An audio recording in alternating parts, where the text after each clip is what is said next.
Okay,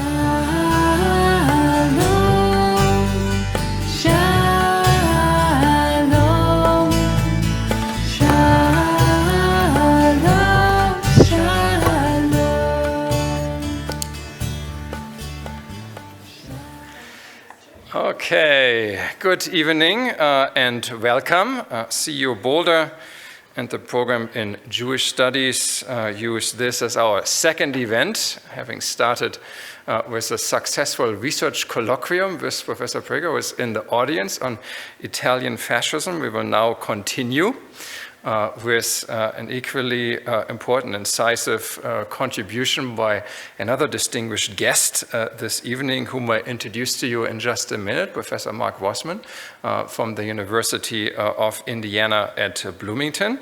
And of course, we're doing all of this to mark the International Holocaust Remembrance Day, which we marked, of course, on Saturday, on the 27th. Anniversary of the liberation of Auschwitz by the Red Army, but we do not schedule events on Shabbat, so we're doing it tonight. And of course, the International Holocaust Remembrance Day was ushered in by a UN resolution in 2005, which is, of course, not to say that we began in 2005 with remembering the Shoah, which, of course, has started already during the waning day of that genocide on conflict. So welcome, welcome. I would like to ask you, number one, I learned this at Yad Vashem, to kind of silence your devices. That would be very good, not to interrupt our speaker kind of in many ways. Thank you for that. And I should probably say also a few words here of introduction. My name is Thomas Pagelo-Kaplan, and I'm the interim director and the Louis P. Singer Endowed Chair in Jewish History, and also full professor in the History Department. Before I briefly introduce our guests and our coordinated wisdom, because we're here to hear and learn from him, and of course we linked all the various accomplishments and CVs online as well. I'm going to say a few words about format. We are, of course, hybrid. We're still at the end of a pandemic, and of course, viruses spread in many ways. We have an in-person, of course, component here. Thank you also very much for coming out, masked and unmasked. And also thanks for all of you kind of online who are joining from across the country and beyond. So we're going to have a talk of about 45-ish or so minutes, plus minus, and then, of course, going right into Q&A, for which I might use a mic or might speak up to. And, of course, we're also monitoring what people are saying online to include you as much as we possibly can. So now to our online audience, you are muted, and also we didn't give you the option to, come up with your image, which we wouldn't have on the main screen anyhow. We unfortunately feel prompted to continue with this practice because during the height of the pandemic, we literally encountered numerous Zoom attacks from all kinds of denial, right-wing and other kind of organizations, really some ugly stuff. And so this is just a precaution that we're doing here as well. We nonetheless want you, right, online audience, to participate as fully as you can. And therefore, of course, we'll have the chat function enabled. So please, you can do this at any time during the talk. And we are monitoring and make sure that you get to raise some questions and we're going to respond to them as well. And of course, if you're here in the audience, even easier, of course, we'll ask you, of course, to raise your hand as well. So let me just briefly say a few words. We want to thank, of course, all our many co-sponsors and institutions that made this available, from the kind of Singer Share, of course, to the CU Department of History, the CU Department of Germanic and Slavic Languages and Literatures, the CU Boulder Center for Humanities and the Arts, the CU Department of French and Italian, and also the CU Department of Sociology. I also would like to, of course, especially express our appreciation to the David Schneer Fund for Community Programming, Public Scholarship and the Arts. Also, of course, university libraries. We, of course, are in the university, so we're very much, as a university library, very much appreciate this ongoing partnership. And also, of course, Third Harmonic Live Productions in the back here who are doing the recording, many others. Thank you for this as well. You heard the music, I hope, kind of going in. This was performed. Some of you, of course, know them by Eyal and Danya Riflin. Eyal is a teaching professor in Jewish studies. And so the music required by them, we play a little bit more towards the end. Okay, so now, moving ahead. Mark Roseman. It's a great honor to be able to welcome him here on campus. He has been on my shortlist for speakers to bring for a very long time, so very excited that he is here and that worked out. He is a distinguished professor in history and the Pat M. Glaser Chair in Jewish Studies at Indiana University. Born and educated in England, where he studied at the University of Cambridge and Warwick. He is the author and editor of 11 books on the Holocaust and modern European history, and of course this will be adding and getting some more titles in the nearest future, many of which have been translated in numerous other languages. I keep it just short. Überleben im Dritten Reich, that's of course one of his German publications in 2021. Lives Reclaimed, a story of rescue and resistance in Nazi Germany in 2019. Beyond the Racial State, an important co-edited edition with David Penders and Richard Wetzel, came out in 2017. Jewish Responses to Persecution, the volume 1 of the series with Jürgen Matthäus, also at the Holocaust Museum. The Villa, the Lake, and the Meeting, the Wannsee Conference and the Final Solution, 2002. The Past in Hiding, 2000, and of course, numerous other titles here as well. He is the general editor of the 4-volume forthcoming Cambridge History of the Holocaust, relatively quickly, so please watch out. Won several literary prizes, including the Frankel Prize and also the Geschwister Scholl Prize, the last one out of Germany, for In einem unbewachten Augenblick. The recipients of numerous fellowships, accolades, and whatsoever, including, I just highlight 2, the Alexander von Humboldt Stiftung, fellowship right here, numerous recognitions, and also the Ina Levin Invitational Scholarship at the United States Holocaust Museum in Washington, D.C., just to name a few. I will end my remarks there with, again, a warm welcome to Mark from, Indiana. Again, we have Q&A afterwards, but for now, the stage, the screen is yours.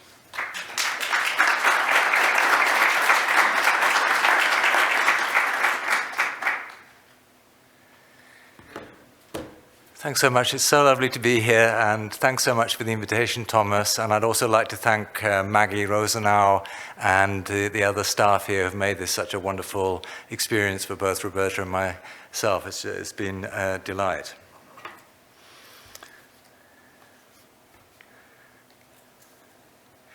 My most sacred, there we are. My most sacred, beloved, worn-out, blessed, cherished mother, an anguished David Sirakowiak trapped in the Łódź ghetto, scorched onto the pages of his diary in September 1942, has fallen victim to the bloodthirsty German Nazi beast. The beasts who carried out strip searches of the women in Mary Berg's house committee did not leave until 2 a.m. carrying a scanty loot of a few watches. Outside at work, the men are being tortured most bestially, noted the communist Jew Levi Haas in her Bergen-Belsen diary in 1944. The German beasts stick to their preferred methods, terrible beatings and coarse hysterical insults. You should have seen their faces, Eva Hoffmann's mother said to her young daughter sometime in the early 1950s. They were not really human. Even the reflective Primo Levi noted in his The Drowned and the Saved, almost all, but not all, had been deaf, blind, and dumb, a mass of invalids surrounding a core of ferocious beasts. The idea that the perpetrators were beasts was more than understandable for the victims, but it resonates also for the contemporary general public, certainly in Britain, with its insatiable appetite for things Nazi. Recently in the Daily Mirror, following the find of some photographs taken by a British soldier in Bergen-Belsen shortly after liberation, we find Nazi monsters revealed in chilling, never-before-seen photos of the world's most evil killers. Franz Hössler, who among other roles had briefly been Bergen-Belsen deputy commandant before Kommandant before liberation, and Irma Grese were among the perpetrators captured on camera.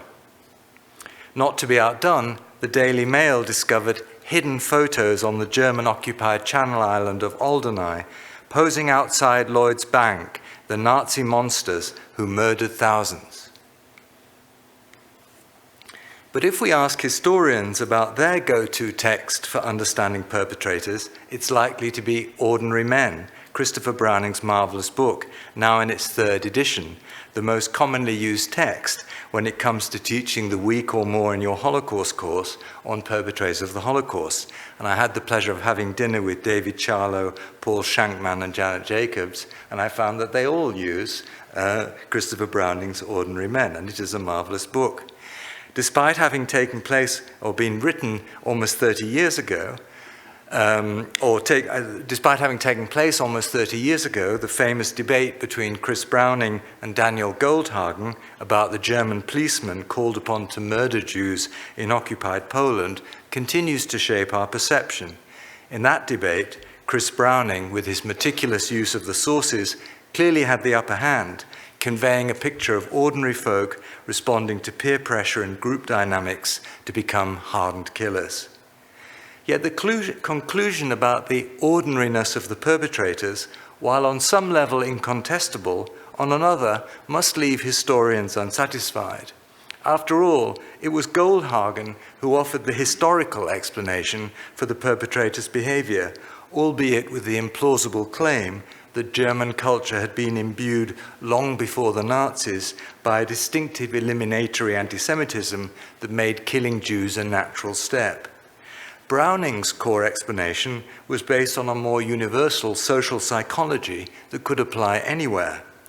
But had the preceding years of Nazi rule really had so little effect? Moreover, although Ordinary Men remains the go-to concept, somewhat paradoxically, alongside it, there now seems to be a new consensus that Hannah Arendt got it wrong when, in writing about the Eichmann trial, she called Eichmann banal. "Don't be fooled. Eichmann was a monster," wrote Guy Walters a couple of years ago in the British Daily Telegraph. Walters was reacting to a film about the Eichmann trial called The Eichmann Show, and to comments by Martin Friedman, who played the producer of the original coverage of the trial, that the film teaches that the people who can be responsible for these terrible things aren't monsters and don't have two heads. They look, sound, and often think similarly to us, which is the scariest thing of all. No, Walters rebuts. Ultimately, we should realize that some people are not normal and that they do not think like us. For want of a better word, the Eichmanns of this world are indeed monsters. For sure, Walters, the author of Hunting Evil, the Nazi war criminals who escaped, and the hunt to bring them to justice, is not an academic historian. But following the work of David Cesarani, Bettina Stangneth, and others, Arendt is indeed now regularly criticized for having allowed herself to be duped by Eichmann, who presented himself in Jerusalem as an ordinary bureaucrat whose sole fault was to faithfully and loyally executed his orders, and for not having detected, and she was criticized for not having detected the zealot behind the mask. Now, there are, of course, ways of reconciling our acceptance of the ordinary and our rejection of Eichmann's banality. But there's undoubtedly a tension here between the picture of ordinary men being jostled into action on the one hand, and that of zealots and extremists on the other. In short, ordinariness, and more broadly, the nature and motivation of the perpetrator, is up for grabs. Until the 1990s, historians did not talk about the perpetrators and focused instead on the origins of the final solution and the nature of the political system that could produce a policy of genocide. While they disagreed about how and when a decision to murder of European Jews was taken, they mostly took for granted that once that point was reached, there would be people willing to carry it out. Even after research on perpetrators became a major subfield of Holocaust research in the 1990s, senior figures in the discipline like Hans Mommsen continued to feel that looking at perpetrators rather than system dynamics was going to be of limited value. No one would argue this in quite this way today, and a huge body of work since the mid-1990s has engaged with the perpetrators. Yet, as we will see, in some ways, Mommsen was onto something. The question of what the perpetrators were like and what motivated them turns out to be very hard to disentangle from the political and social history of Nazi Germany and of the countries it occupied or allied with. In the meantime, three things have become very clear. The first is that a large and diverse body of people were involved in the final solution, far larger and more heterogeneous than formerly assumed. Until the 1980s, if scholars thought about the executors of murder at all, they had in mind mainly the small group of staff operating in the extermination camps. But as they came to explore the murders in the occupied Baltic and Soviet territories, in Poland outside the extermination camps, in the Balkans and elsewhere, they uncovered the very significant number of SS and police units involved in shooting Jews, Roma, Sinti, and ostensible partisans. They also highlighted the Wehrmacht's role in the Holocaust, which particularly since the crimes of the Wehrmacht exhibition in 1996 has been shown to be far more extensive than many used to imagine. The circle of participants goes still further than this. In the closing phase of the war, local Nazi party officials, Hitler Youth, and Home Army, the Volkssturm, were also involved. Wendy Lower and others have revealed the significance of women as killers, or as aiders and abettors of killers. We're talking about 250,000 German and Austrian perpetrators. Moreover, in the last 10 years, historians have also explored the very extensive role of non-German collaborators in making the Holocaust possible, from high-level officials to violent neighbors. Together, this work has transformed our understanding of Holocaust perpetrators. The second fundamental insight from recent work is how diverse were the victims of Nazi racial violence. Since the 1980s, we've learned a great deal more about the scale of euthanasia of people with mental and physical disabilities and its continuation in camps and hospitals even after September 1941, when Hitler ended the murders in special centers. The scale and intensity of violence against non-Jewish civilians in occupied Poland and in Soviet territories was staggering. The fact that 3 million Soviet prisoners of war died of starvation, disease, or shooting in German hands, 2 million of them by the end of 1941, is remarkable. In terms of the proportion of relevant population murdered, the Paraimos, the elimination of the Roma and Sinti, is close to matching the Holocaust in terms of the elimination of those targeted, with probably over 200,000 victims in total, and many national populations in Germany, the Czech Republic, the Baltic states, and so on, almost entirely eliminated. Himmler's General Plan East foresaw the decimation of Baltic and East European populations should Germany have defeated the Soviet Union. All told, perhaps 12 to 14 million people were murdered under German rule. None of this is to challenge the idea that the murder of Jews held an unrivaled place in Nazi priorities. But if we are to seek to understand the perpetrators, and this was a point that Christopher Browning made, we need to be at least cognizant of the fact that Jews were not the only target, and to learn lessons where needed from the killings of other groups. The third major finding has been the striking degree of agency and initiative characterizing involvement in murder at all levels. Indeed, the emergence in the 1990s of the label perpetrator, replacing the older term of the functionary, reflected this newfound sense of the degree to which the participants owned their deeds. For one thing, most were not acting out of duress. For another, many went well beyond their orders in individual acts of cruelty and wanton behavior. Finally, many of the perpetrators were not just executing policy, but also making it.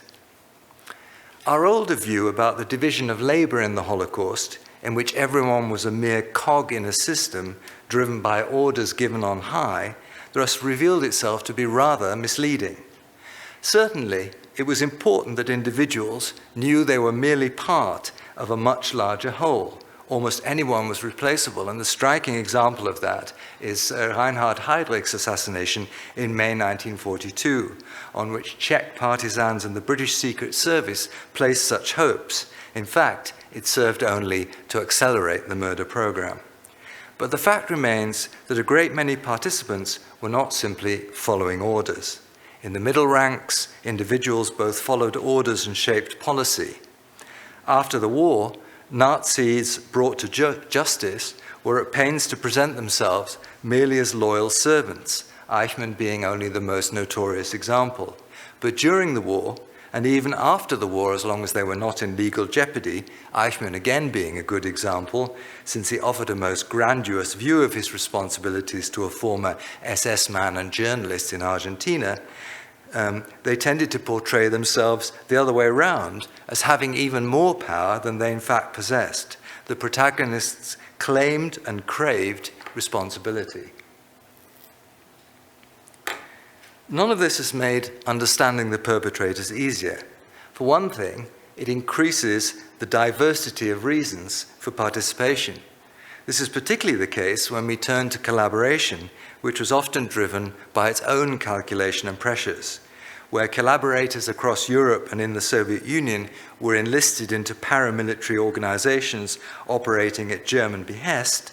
Some of the institutional logic may mirror that of the German bodies, even if individuals' reasons for joining might be different. But when we turn to communal violence, neighbor attacking neighbor, the cause and logic of violence was often different.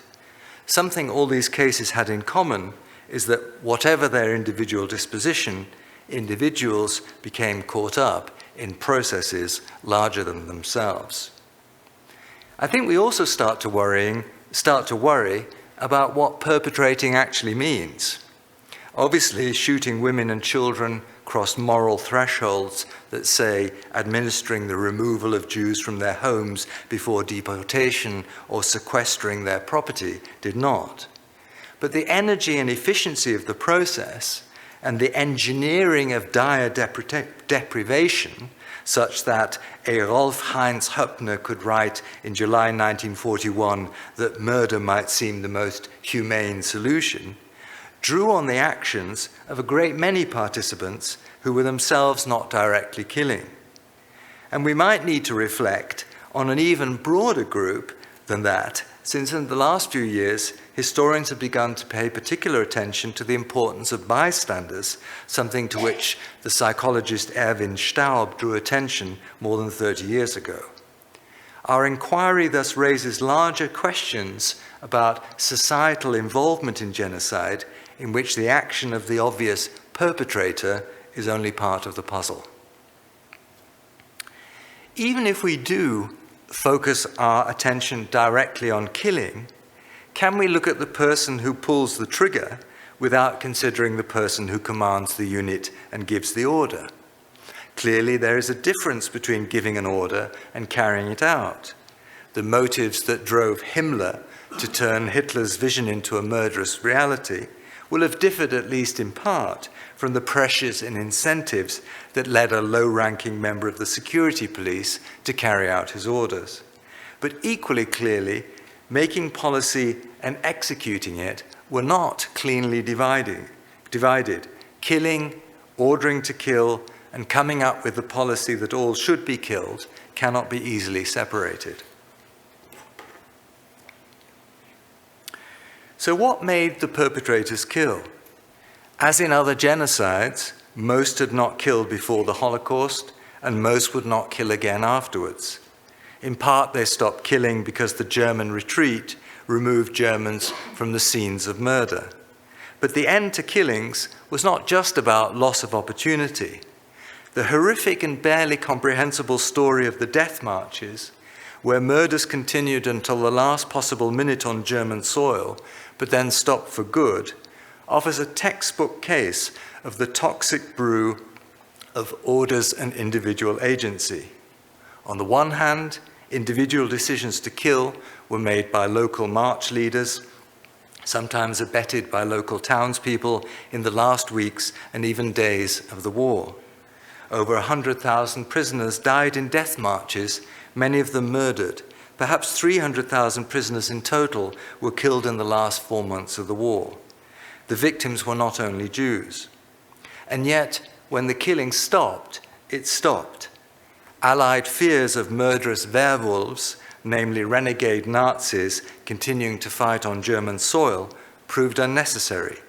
Germany almost instantly became safe territory for Jews.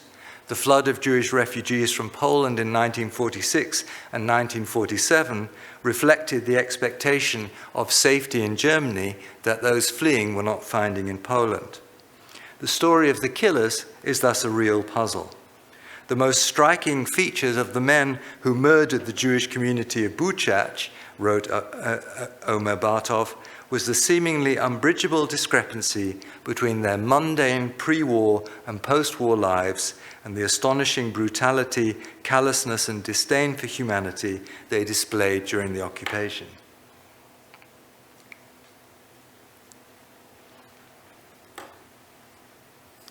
Most of the killers were not deranged. The larger and more diverse we find the circle of those involved in the killing to be, the less plausible is the idea that the killers belonged to a special class of deviants. According to Harold Welzer, at most 10% of the perpetrators were psychologically in any way abnormal. In that sense, monsters really doesn't help us. But if the perpetrators were of sound mind, were they nevertheless socially or culturally particularly predisposed to genocidal violence? Here, analysts are far less agreed, and a huge range of different kinds of explanation has come into play: social, psychological, political, structural, and many more. Broader cohort-based or generation-based explanations have tended to founder on the political and social diversity of each generation and the multi-generational character of German perpetrators, but two significant sub-cohorts have been identified. One is a sizable subsection of World War I veterans who were then involved in paramilitary groups in the revolutionary phase after the First World War, the so-called Freikorps, fighting with ferocious violence against the left within Germany in the early post-war period after 1918 and in border disputes in the Baltics. Most German World War I veterans, of course, did not join the Freikorps, well under 5% in fact. But if we look at a sample of Nazi perpetrators, we find of those members of the front generation who were Nazis, some 30% had indeed fought in Freikorps units. A picture thus emerges of a strong subgroup of perpetrators with combat experience, early post-war involvement in political violence and atrocities, and a long Nazi trajectory. Many of the higher SS and police leaders match this profile, as do many of the Gauleiter. A second influential subgroup is formed by a network of younger men of the so-called war youth generation born between 1900 and 1910, who entered university in the 1920s and belonged to right-wing or folkish, sort of ethnic nationalist political networks. This is the group first clearly identified by Ulrich Herbert and dubbed by Michael Wild the unconditional generation.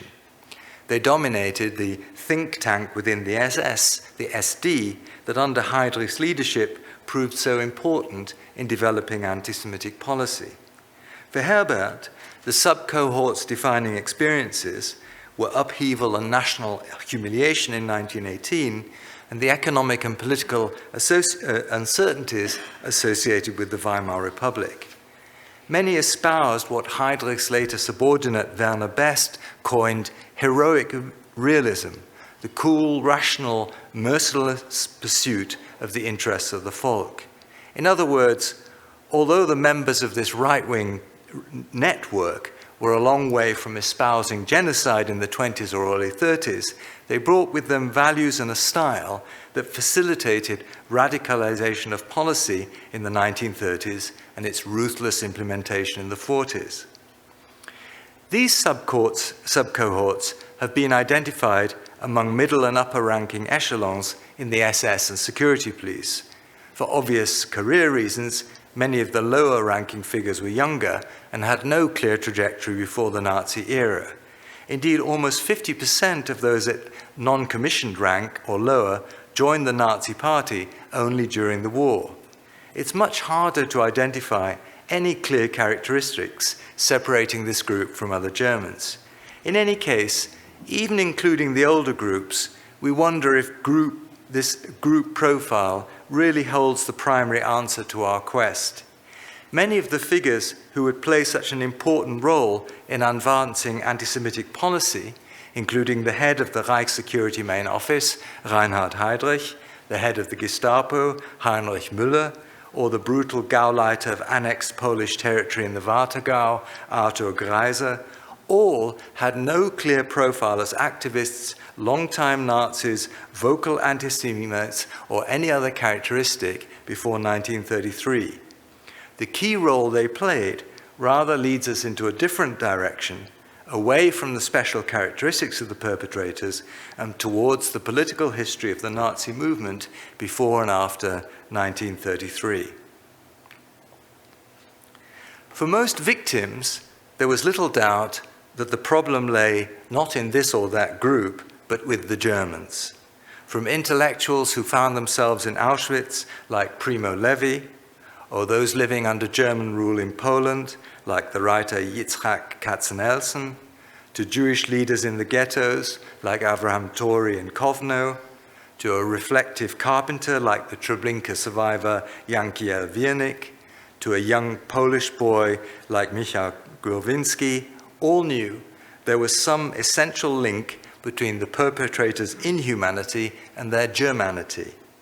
There is no doubt that they were observing pervasive behavior that was both utterly inhuman and felt utterly unrecognizable. It came couched in German language and with cultural characteristics that were recognizably German. Even German Jewish observers wondered if something fundamentally wrong with German culture was being exposed. But was violent perpetration or genocide really pre-programmed in German culture? Efforts to establish a particular German trajectory, before we turn to the functioning of the Third Reich itself, most often revolve around claims about a distinctive kind of anti-Semitism. And the evidence that Daniel Goldhagen presented of enthusiastic participation, massive levels of cruelty, and widespread justification of violence against Jews was overwhelming. There's no doubt that the contempt and hatred voiced for Jews by very large numbers of Germans in the field during the Holocaust was astonishing. But Jewish memory in Eastern Europe of the behavior of German soldiers during the First World War had often been positive. The extreme anti-Semitic violence to be found in parts of Europe in the early post-war period was not principally a German phenomenon, even if no one bested the Nazi Party when it came to radical anti-Semitic rhetoric. Studies of German electoral behavior before 1933 do not support the idea of pervasive violent anti-Semitism. Anti-Semitism was clearly a central part of Nazi ideology. It clearly resonated among a goodly minority of the electorate, but as a mobilizer of widespread participation, it is as much a European story, something that bonded Germany and its allies. My main point here is, in many ways, a very simple and obvious one, and yet it clearly alters how we understand ordinary men, and that is that key institutions, but also wider society, transform rapidly under Nazi rule, so that assumptions, outlooks, and choices were already very different in 1939 than they had been in 1933. In part, this is the older argument of cumulative radicalization articulated many years ago by Hans Mommsen. Particular institutions moved harder and faster than the rest. The regime fostered competition for advancement among ambitious subordinates. The key was to advance positions known to enjoy the Führer's favor. Active protagonists in this process and ordinary citizens found themselves continually revising their sense of what was acceptable, what was desirable. Today's unthinkable became tomorrow's essential. Many of those caught up in this process were initially not particularly violent, not until and if they were called up to serve in the East in some capacity. But I do think it crucial that the Nazi Party itself was such a violent organization, and that from the earliest days of the party and into the war years, the symbiotic relationship between violence, competition, and male comradeship became manifest in the actions, rituals, and celebratory practices of Nazi paramilitary organizations, especially within the SA and the SS. In the 1930s, this was manifest in acts of humiliation by SS and policemen on the streets and in the concentration camps. During the war, this pattern was transplanted onto the killing fields. In looking at the Nazis' ability to transform society, the importance of Hitler's democratic legitimation, his moral authority, and the movement's ability to appear to speak for Germany's collective good cannot be overestimated. In everything that followed, right up to the efficiency of killing operations in the East, Hitler's legitimacy and moral authority as the embodiment of Germany's collective good was critical. That means also that the bystander, or perhaps better, the ordinary German civilian who echoed and reproduced the regime's appeal and standing, was part of the societal transformation and energy that made genocide possible. I think the point is not that everyone bought into all aspects of Nazi ideology, and in the workshop earlier, there was a question for Roberta about the role of propaganda in Italian fascism, and I think this is the same point here. Hitler does seem to have been successful in persuading ordinary Germans that Jews were a global force, and that in entering World War, Germany found itself aligned against an international alliance of Jews. Ironically, it was the knowledge, and particularly after Kristallnacht, that Germany had so viciously attacked its own Jews that made the idea of a Jewish front against Germany more plausible. But I think as important as the dissemination of ideas was the degree to which the Nazis succeeded in revolutionizing the individual's relationship to society and forcing each individual to stand up and be counted. This was something recognized already in the 1930s by Sebastian Haffner and reaffirmed more recently by authors such as János Stoiber. From salutes, greetings, charitable giving, behavior in public, dress, Sunday one-dish dinners, to memberships, and so on. The Nazis' social impact was visible everywhere, as much as many aspects of normal life might persist at the same time. People lost their bearings or shifted ground almost without realizing it, as diaries from the time indicated. Incidentally, German Jews, or those whom the Nazis treated as Jews, who experienced this social revolution and their own increasing exclusion, are superb sources for the historian here in monitoring and observing this transformation process.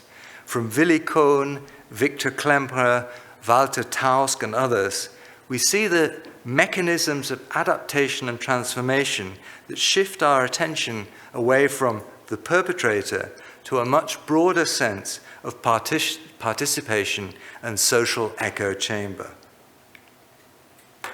Institutions and wider society felt the growth of tension, urgency, the tension and urgency, and with more strident invocations of the international Jewish threat in the second half of the 1930s as a result of Hitler's urgent push for war and conquest.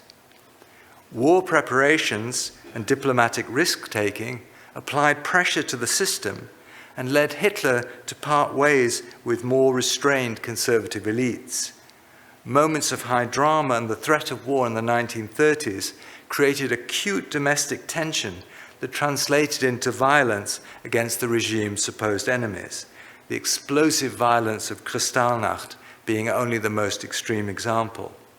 And while a substantial element of the population may have been troubled at times by wanton violence, Kristallnacht in particular offered a learning experience for many of what constituted acceptable violence against Jews. The final transition from quasi-genocidal territorial policies to outright mass murder of entire communities took place during the war against the Soviet Union. So much came together at that moment.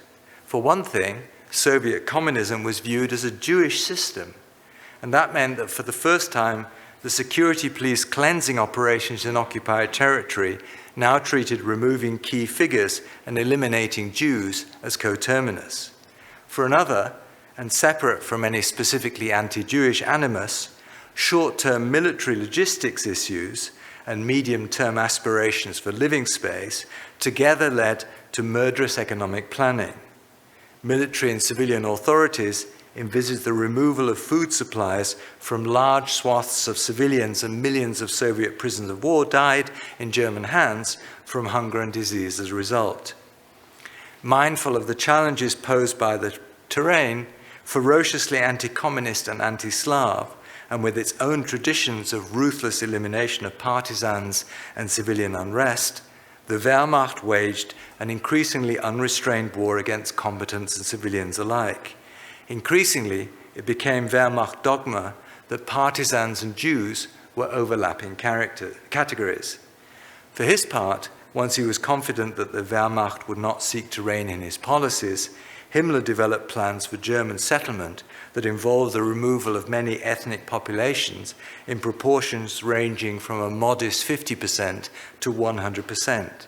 In short, the war against the Soviet Union was predicated on violence on a scale that, had it all been fully realized, might even have dissented the Holocaust in our imagination. Viewed against this backcloth, the famous debate between Goldhagen and Browning about what made the men of Police Battalion 101 tick thus seems skewed by Goldhagen's claim that the protagonists had imbibed eliminatory anti-Semitism with their mother's milk. Against that, Browning's emphasis on the ordinariness of the policeman stood out in sharp relief. Once we jettison the idea of inherited murderousness, however, and think about the expectations and behavior of ordinary men evolving in tandem with political, institutional, and societal change, Goldhagen's idea that the protagonists bring something specific with them to the table seems less forced. True, group pressures of conformity and comradeship undoubtedly did play a role. For one thing, even for radicalized and politically hardline figures, the transition from violent rhetoric to reality on the ground could be a challenge. Though very soon overcome, even for long-standing SS men in the Waffen-SS brigades, there were psychological hurdles when the Nazis first transitioned from killing men of arms-bearing age to killing women and children. This was all the more so for ordinary lower-level policemen and soldiers. Fear of appearing weak, a desire not to let others in the group down, a basic assumption that orders from on high must be legitimate, all played a role. Such pressures would be felt in any male military or paramilitary organization, but they were, I would argue, reinforced by the way the Nazis had succeeded in mobilizing ideas, among them the idea of comradeship, as authors as diverse as Sebastian Haffner and Thomas Kuhner have shown.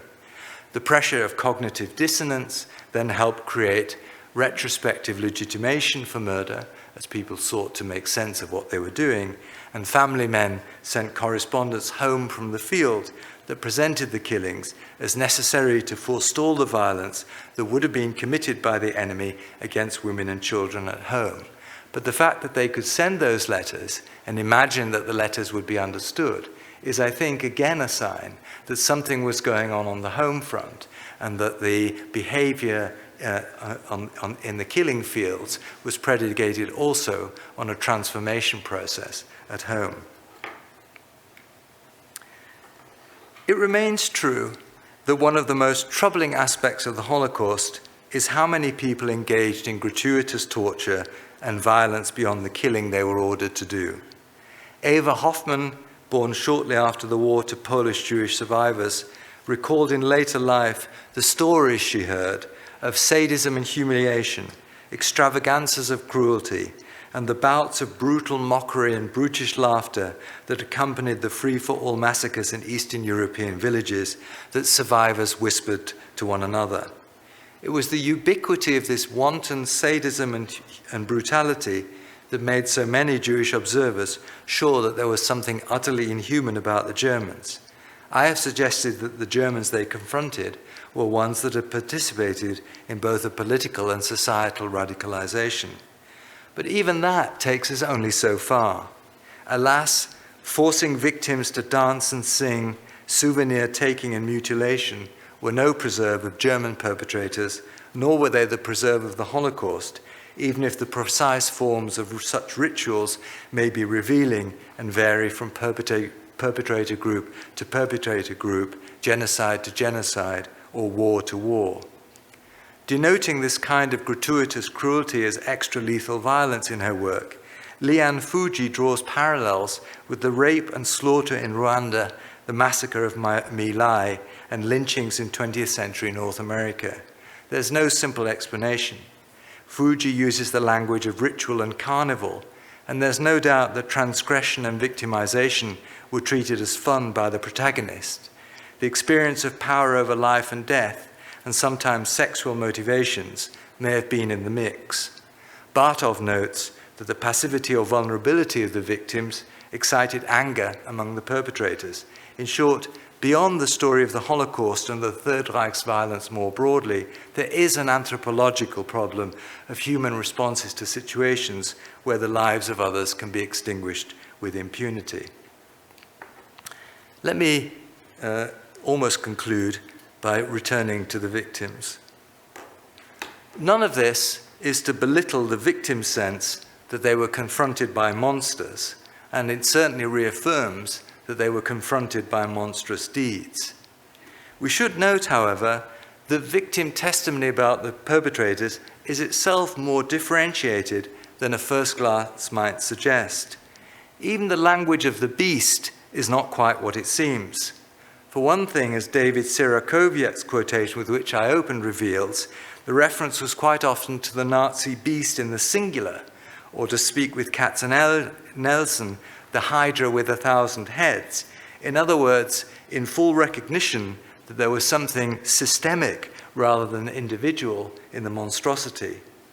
For another, what was characterized as beastly varied. Sometimes it was wanton savagery, sometimes it was an unfeeling insistence on productivity, sometimes it was simply the mindless execution of orders. In addition, the language of monster and beast was also in a way performative, a way of excluding from humanity those who were seeking to exclude the victims from humanity and treat them like beasts. And furthermore, those victims who had extended exposure to their tormentors offer us more precise and perceptive accounts of human behavior. They were, for example, well aware that there was considerable variation. At the Starachowice labor camp, as Christopher Browning has shown, prisoners knew there were sadists, the corruptible, and a minority who showed some decency. Finally, many prisoners withheld analysis about the minds and motives of the perpetrators precisely because they were aware that it could only be speculative. For a post-war reckoning, facts were what were required, not speculation, and the facts of behavior were all too plain to see. So in the end, I guess I am offering a version of ordinariness, a version of ordinariness which I think is all too relevant for our current day with its threats of authoritarianism in democratic society. It's interesting that when Chris Browning's book came out, I think we weren't perhaps aware what a long history the notion of ordinary had had. Already in the 19th century, with studies about the crowd and the mass, the ordinary man was seen as a potential dangerous figure when they became together in mass man.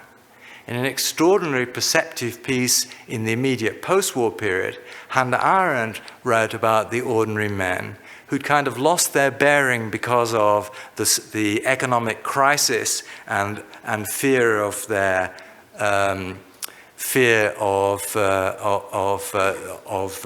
not being able to take care of their families and so on, that the family fathers on whom we trusted no longer had a moral compass.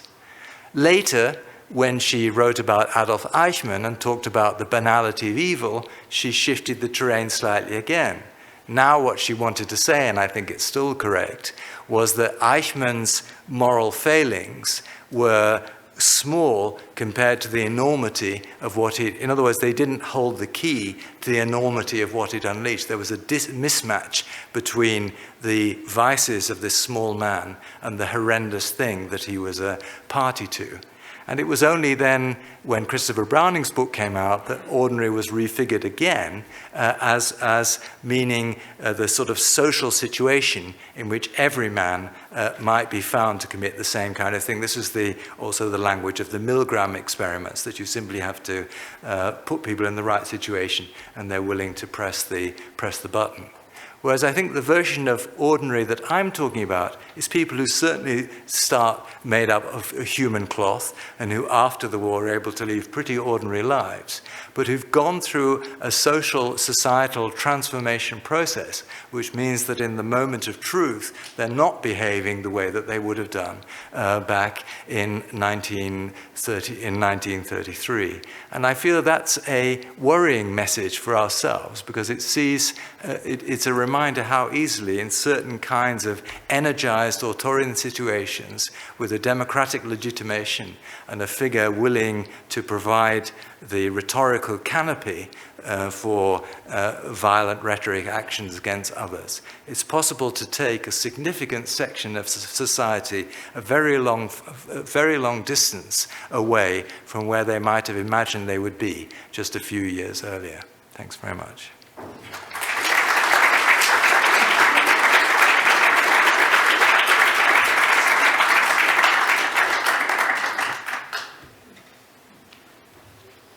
Okay, thank you very much for a very rich and nuanced talk and exploration.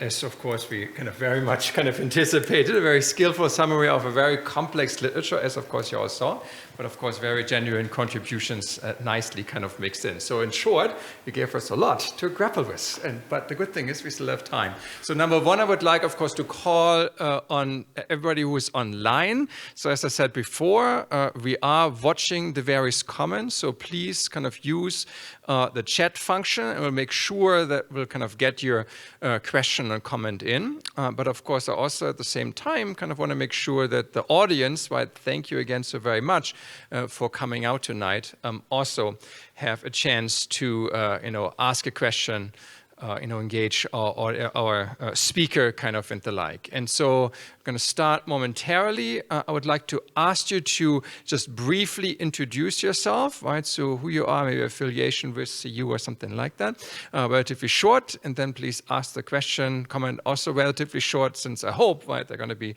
many both from the audience and also, of course, again online.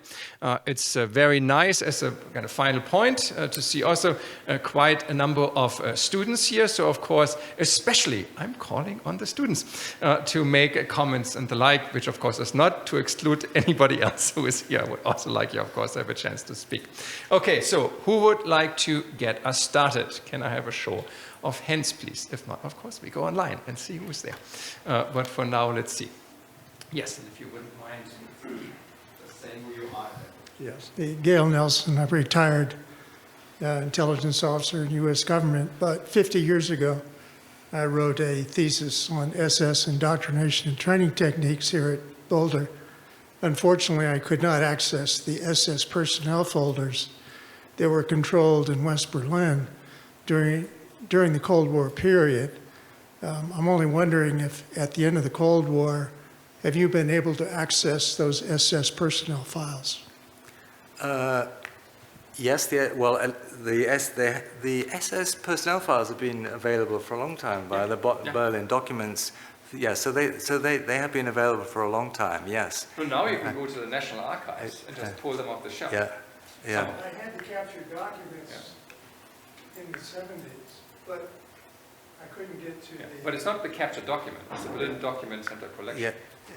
I understand, I couldn't Yeah, access yeah. those documents. So yes, no, they're accessible, and I'll have to ask you afterwards about your study. But there's been some really interesting work. Our colleague Jürgen Matthäus has also written about the ideological training within the SS, and I think you also remind us an important point that whatever claims one is making about the broader societal process, and I think part of the thing that I want to do is draw attention back to that. Nevertheless, it shouldn't gainsay the fact that within the specific organizations, there are very deliberate processes at trying to shape their members, and one can debate about how effective they were. It's very difficult to prove exactly whose minds were shaped, but the fact remains that there were very focused efforts within the different branches of the SS, in the concentration camps, in the Waffen-SS, and so on,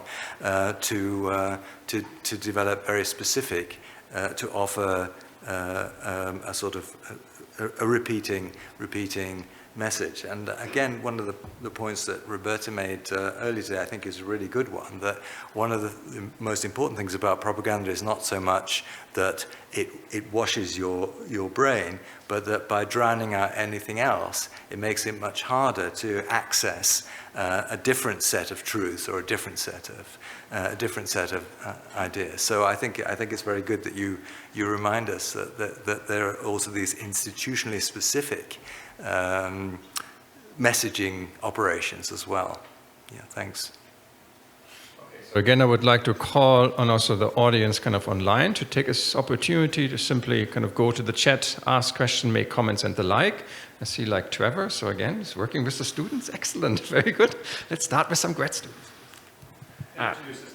I'm Trevor Edgerton. I'm a third-year American historian, so this is not my PhD student, but this is not my area of study, to say the least.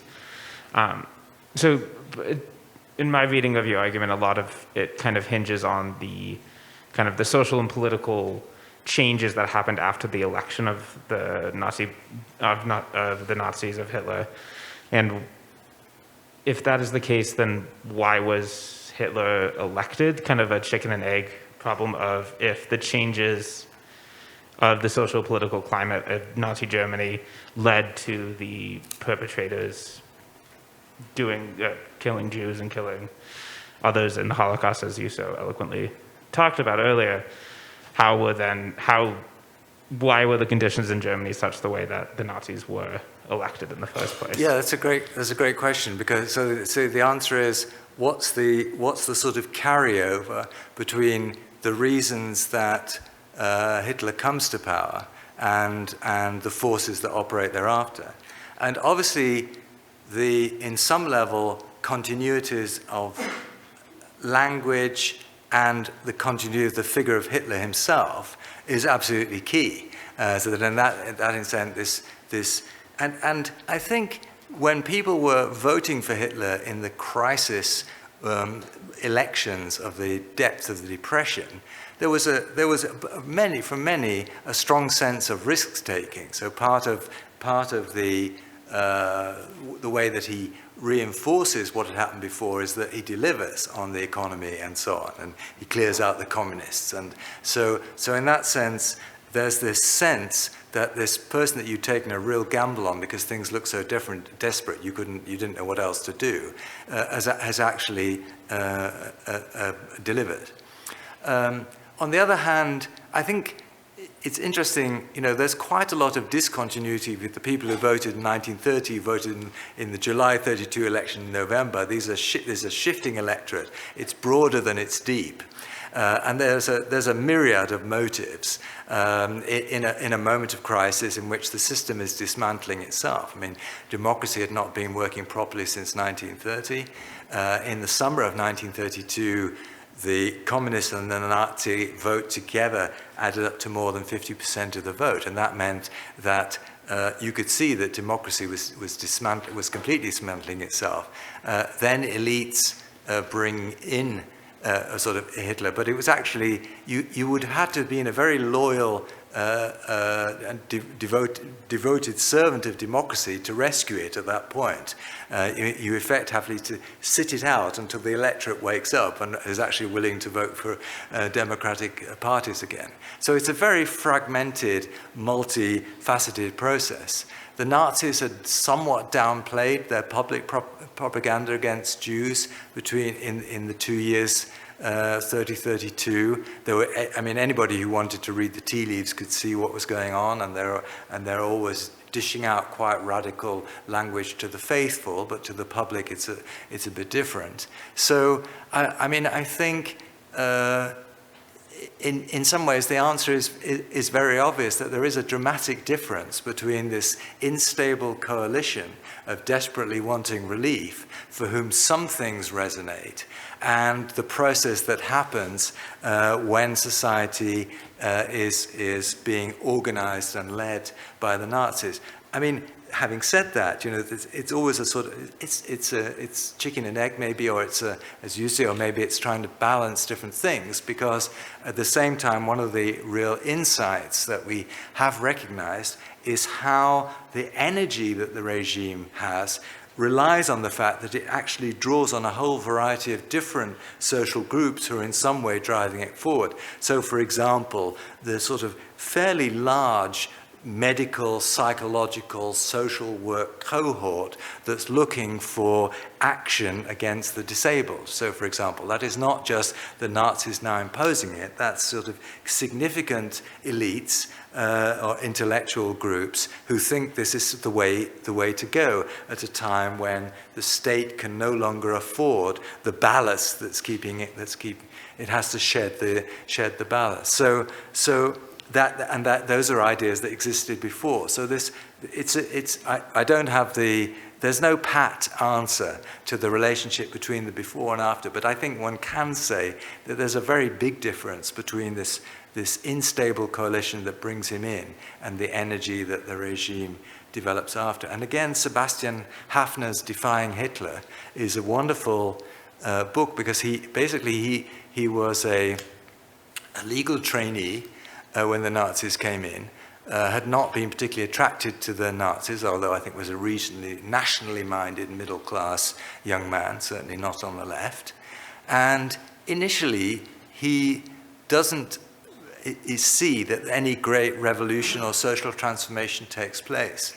And then what he describes masterfully in his sort of autobiographical account, which he wrote in 1939 and then left in a desk drawer, so it's not one that's been colored with the hindsight of war and Holocaust, is this way in which, by a series of individual steps, everyone is being forced to in some way sign up for the regime. And that's not about propaganda, but it is a bit about losing your bearings and making a society ready for this radicalization process that I'm trying to capture.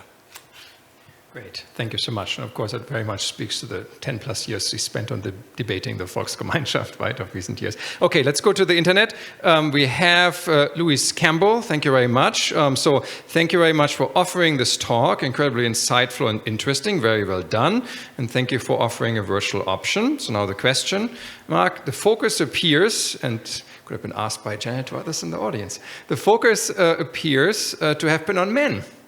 Have there been insights, and I think you mentioned Wendy Lauer in passing, right, on the role of women perpetrators, and if the explanation for the involvement mirrors that of ordinary men? Indeed, there has been some excellent recent work on women perpetrators. Wendy Lauer's book on the Furies, the sort of violence of the wives and girlfriends in the fields, as well as those who have positions acting as auxiliaries with killing squads. Elissa Mailander's book on the women prisoners in Ravensbrück and Majdanek.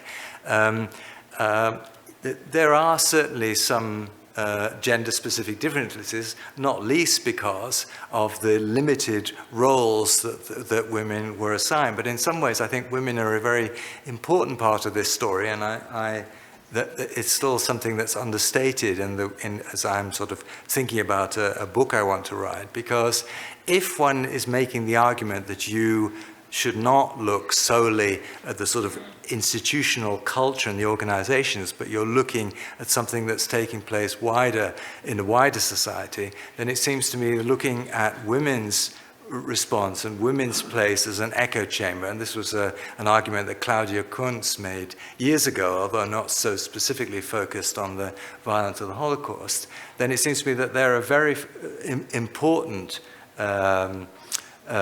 place to identify that process that's taking place. And as I said, something that really struck me, and again it was one of the things that Daniel Goldhagen identified, is these letters home, where those who are involved in the killings speak very openly about what they're doing, imagining that those who are receiving the letters at the other end will understand what they're talking about, that it will make sense. And that seems to me a sign that there's a sort of a certain kind of continuum from the sort of sphere of understanding in the domestic sphere, although of course it doesn't instantly tell you how the reader has read it, and the thinking at the front. Thank you so much. Okay, there was one more question. Yeah. Several. Okay, excellent. Very good. So you're at the hand of a patient, then we go online, and then, yes, excellent. Perfect. Okay. And you were reading. Yes, my name is Kevin Reardon. So as you mentioned, there was a minority, far too small, of people who did show some decency within this system. So even as the society, the radicalization and the societal evolution was offering them the permission to step across that line to become perpetrators, they resisted. So what can we learn? And that's important, I think, about how we get people to express that courage and not, heed those calls. Yeah, thanks, Kevin. I think it's actually very difficult to learn a single lesson from the actions of those who helped. There was a sort of time in sort of political education where the figure of the rescuer was an important sort of moral example, and they are in a way, and they should be celebrated for what they did. And in that sense, they teach us that one can do that, and that in itself, I think, is immensely important. But the circumstances of motives of action range massively, from those who helped because there was some material incentive, those who helped through some personal connection that might override their ideological disposition that goes in another direction, those who helped because they were asked and didn't find it within themselves not to say no, those who help because they are part of some kind of milieu, but that milieu may be very specific and hard for us, the Jehovah's Witness, the religious minority. The book Lives Reclaimed that I wrote, that Thomas mentioned, is about a sort of a political, social grouping that already existed in the 20s. And one of the things that I think enabled them to act, apart from the fact that there were connections between the leading members, one of the leading members was Jewish, and so there was a kind of awareness also of what was happening to other Jews, was they had a real sense of hierarchy and discipline with the organization. So when they were told what they should do, they did it. Well, many of these things are not necessarily easy things to reproduce. We don't necessarily want to be in an organization like that, or we don't necessarily want to have those particular values. So I think it's hard to say this is the secret to creating the person who says no. I do think it's important to remember the example of the person who says no, and that's why I think it's great that you raise that. But I think one of the things that's coming out of recent research on the helpers is how diverse they are, and of course, in a way, that fits with the idea of a societal process, because it's just little fragmentary figures here, and here who are not being carried along by it. But I agree. it's crucial that we remember them. It's not so easy to learn from them. Thank you so much. Let's go back online. Wayne Zirkin, who is known to quite a number of people here, is posing the question. Thank you so much. Could you address the role of moral injury in Germany and Poland before the war, and how the effects of predisposition of the culture at large factor in? Are there similarities today among Western societies? I'm not sure I totally understand the idea of moral injury. Unfortunately, we don't have Wayne. Could you kind of specify online? I do think the feeling of a fundamental feeling of injustice in relation to the wider world is clearly a massive part of the force field that initially segments the German population to Hitler. And so in that sense, the idea that the wider world was out to get you also really resonates. And I think that perhaps makes a little bit of the bridge to the idea of this Jewish world trying to get Germany. It needs a lot more to explain it, but there's a little bit of that in that sense of an enduring sense of having been unjustly treated, which pre-existed the First World War, related to the way in which the Western Allies treated Germany in propaganda during the First World War, and obviously the Versailles Treaty. So in that sense, that fundamental sense of injustice is important. So if that's what's meant, I think that definitely plays a foundational role in creating this contract with Hitler. And it's interesting, I mean, just a small example of that, but this is a point that Peter Fritzsche makes, I think, very well. In 1933, the first major action the Nazis did was this one-day boycott of Jewish stores on the 1st of April 1933. And the argument the Nazis used for doing it, the excuse they used for publicly doing it, was the atrocity propaganda against Germany abroad, because they were reacting against protests, particularly in New York, but also elsewhere in the Western world, marches against what the Nazis had been doing. And as a protest against this atrocity propaganda, the Nazis were compelled to have this one-day boycott. And I think the Jewish organizations in Germany found themselves in a very difficult position, because they recognized how resonant that idea was of this hateful atrocity propaganda against Germany that was unfair. That resonant. This is Peter Fritzsche says this.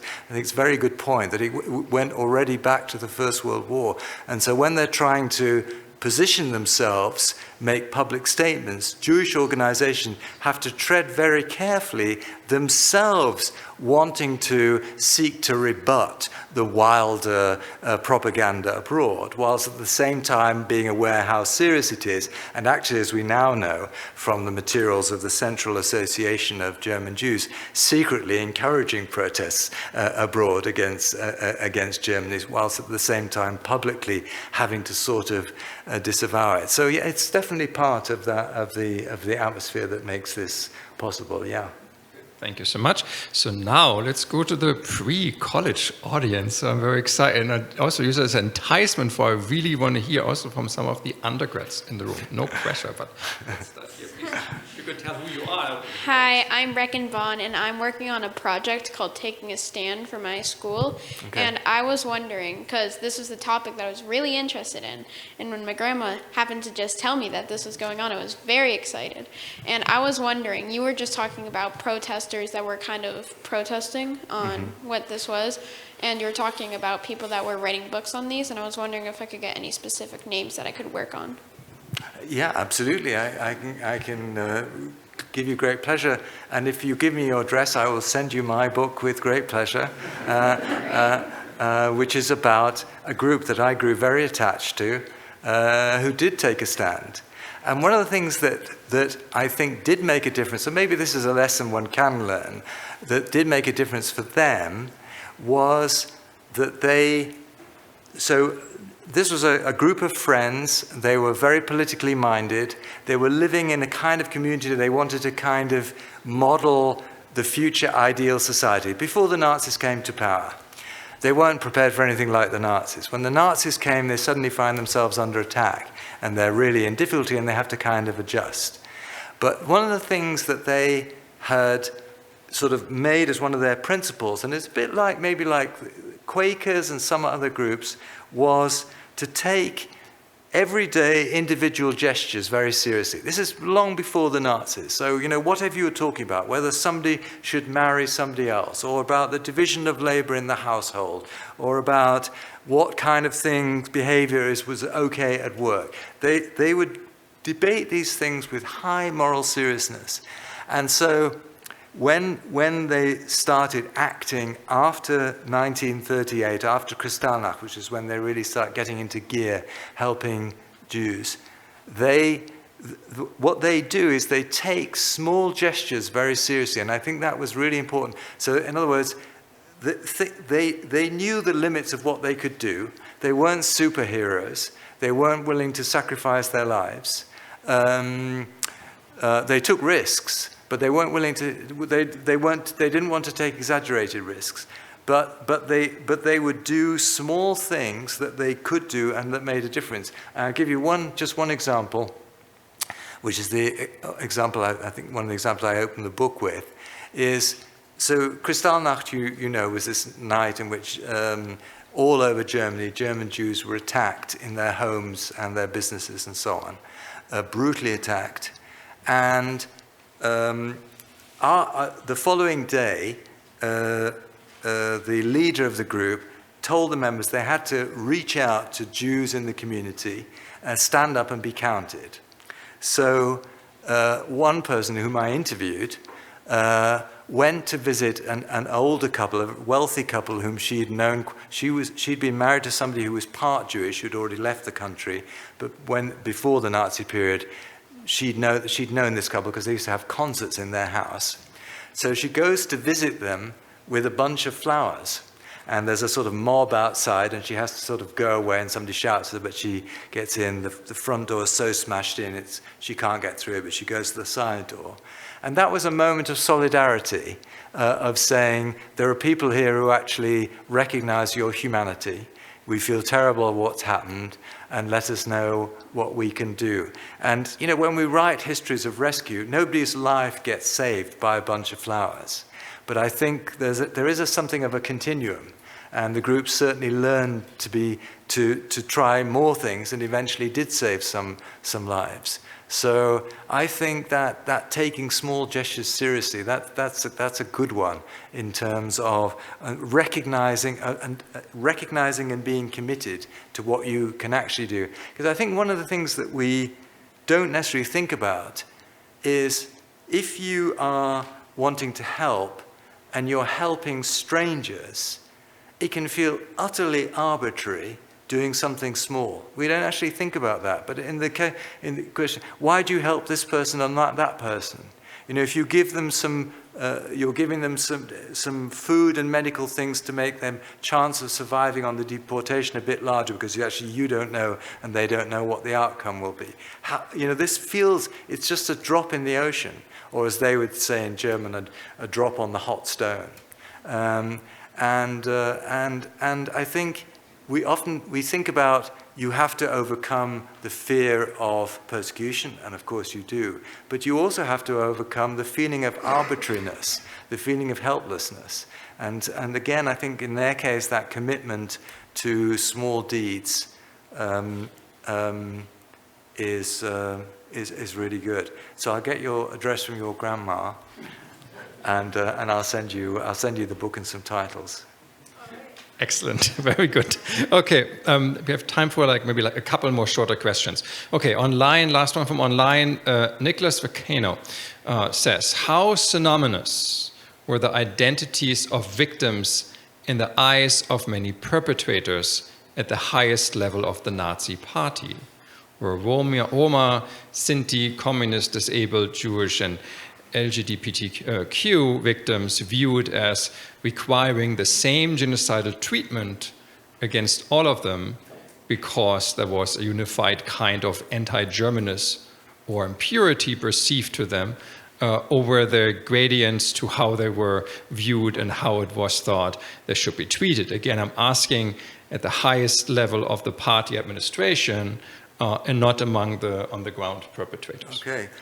Yeah, it's a great question. No, there was a huge gradation. There isn't a genocide against gays and lesbians. Many gays are interned and treated very brutally in concentration camps, and many die, but there is no murder program against gays and lesbians. There isn't a genocidal program against communists, although initially, in the very early years of the Nazi regime, the very first year, they're the ones who are subject to the most brutal treatment as a political enemy, and again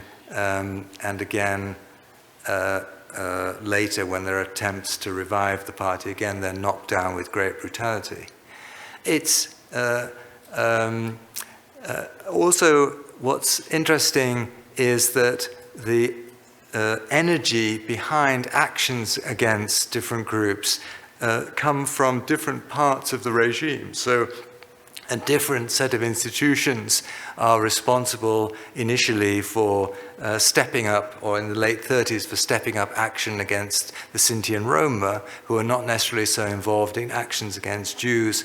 And again, it's different organizations again are involved in the murderous actions against the disabled.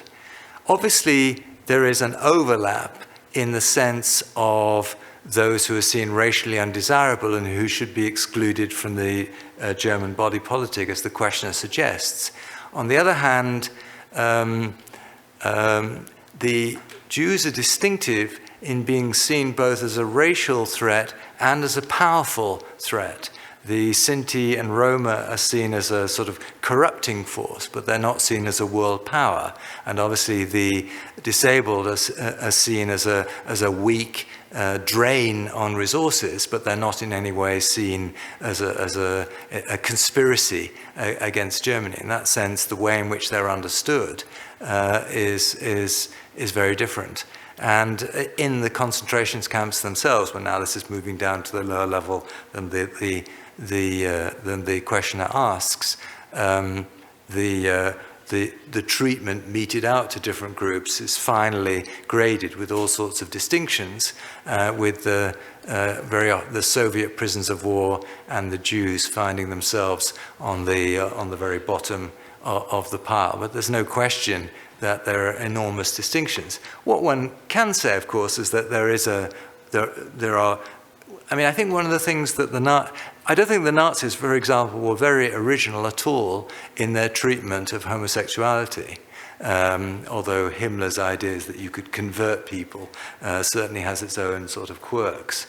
But where they're distinctive, and this is something that they bring, although again in different degrees, where they are distinctive, and I think that's why I say it's so key, they're so violent, they're such a violent party from the very beginning. What really stands out with their treatment of gays is just how brutal they are happy and willing to be. And that is something that, albeit with different shades, unites their approach to all those whom they see as their enemies. Okay, maybe a final question from the audience, calling again specifically also. Okay, perfect, yes. Okay, the hand up was slightly faster. Hi, I'm Eli Gottesfeld. I am a junior here. eBio and Anthro are my majors. And mainly I want to ask about, so I know that they had like Jewish police within Auschwitz, and obviously I would consider some of those people ordinary men. So like what is sort of like the psychology of have they looked into like how the Nazis were able to convince those people to help them run the camps? Yeah, I'd make a distinction here between the capos, that is the prisoners who appoint to head other prisoners, who are very largely non-Jewish. And of course, one has to remember that Jews were a real minority in the camps until 1944. And that's because they were being murdered on arrival in the extermination camps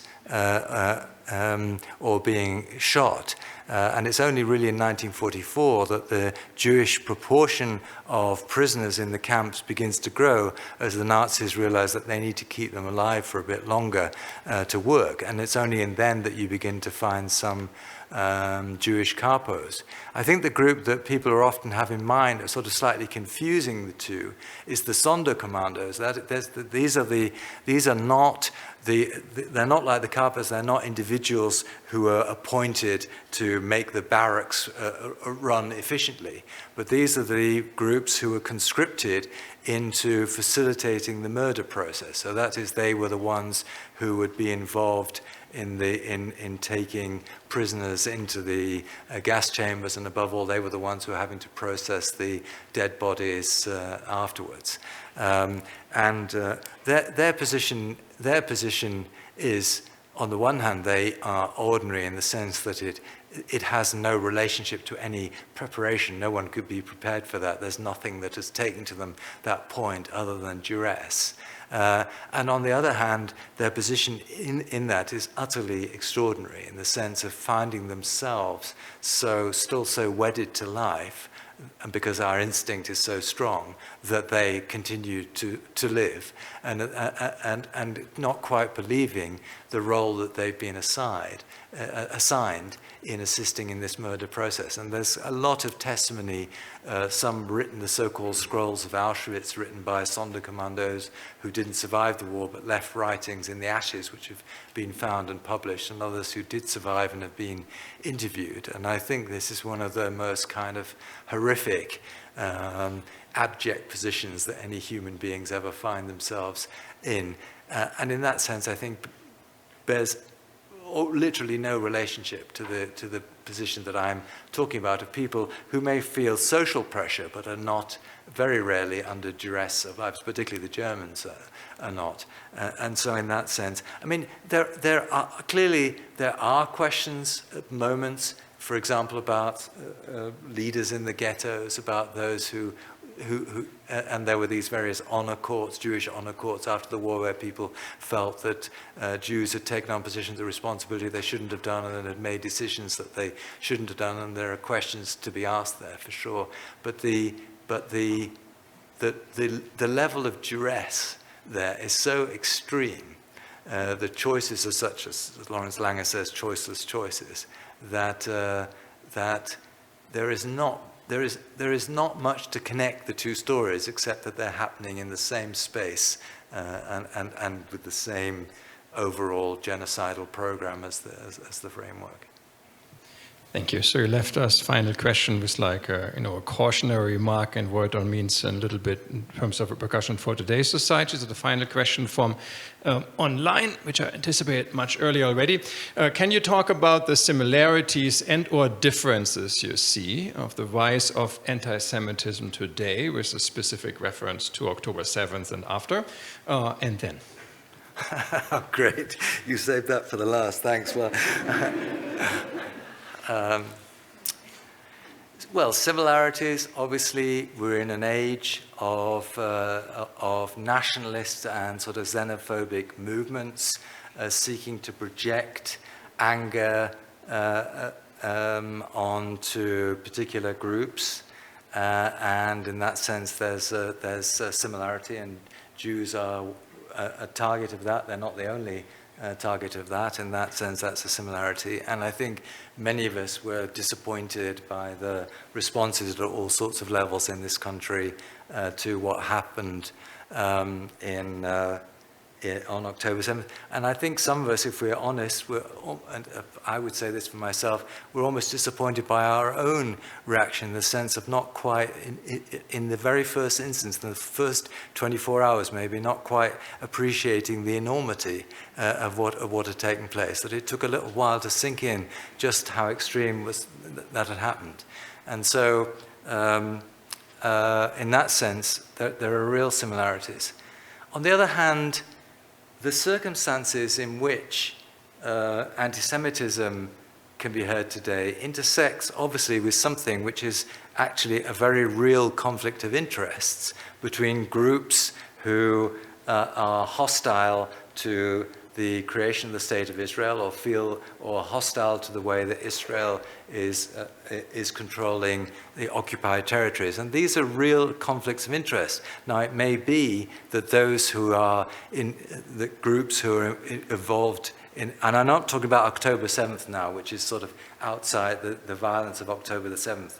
I'm not in any way addressing that, but I'm thinking more generally that the complication now for talking about anti-Semitism is that it intersects with something which is actually a legitimate political conflict over Israel's place in the Middle East, and particularly its control over the occupied territories. And I think one of the real difficulties is discerning where legitimate opposition to something which you may feel is not legitimate stops, and where anti-Semitism starts, particularly since many of the tropes of anti-Semitism may be taken up by those who are politically opposed to Israel. And that seems to be different, because one of the things that I always felt was so striking about, because obviously one's always thinking about the Holocaust in relation to other genocides.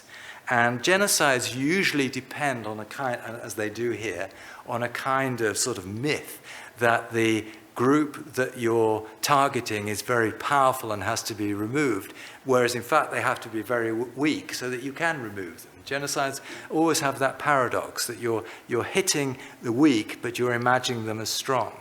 But it always seemed to me that the Holocaust, what was so distinctive was that there was no real conflict of interest. There was no territorial issue at stake between the German Jews and the non-Jews. There was no organized Jewish grouping. There was no national grouping that was somehow opposed Germany. Every element of the Nazi story, of the anti-Semitism of the day, was sort of imagined, in the sense that there was I mean, obviously there were doctors who'd like to have had the practice that the Jewish doctor had. There were lawyers who felt that there were too many Jewish lawyers. There was that kind of everyday sort of economic competition. But at the level at which the world Jewish problem was imagined, it was entirely imaginary. Whereas now what's more complicated is there actually is a real conflict between groups in the Middle East, a real conflict over real territory with something really at stake. And our difficulty is in separating out, thinking about that real conflict with the persistence and re-emergence of images and tropes of anti-Semitism. So I think it's a complicated question, but we don't trying to find the answer any favors by simply imagining that it's the same again. I don't think it is. Thank you so very much. Also taking that complex question indeed, and challenging as it is, and of course going to be with us for a long time to come. So thank you for all of the audience members who came online and joined us. Thank you, of course, very much for all of you to kind of be here, for the great questions all the way down to the pre-college age. I'm very excited about this as well. And thank you, of course, very much to our distinguished guest, Professor Mark Roseman from the University of Indiana at Bloomington.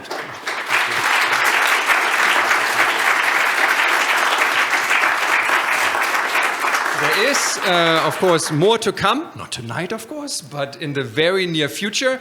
Our next guest will be speaking to us coming from Berlin, the Free University of Berlin, Professor Paul Nolte, who is going to addressing, among others, democracy, rough democracy, and its future under stress and duress, but also, in fact, a whole rewriting of modern German history. He's one of the leading German historians, I would argue, at this point in this generation. And of course, again, kind of much, much more. So simply kind of go, of course, online on our website and follow up. And we also have, do I have it on here already? Or is it?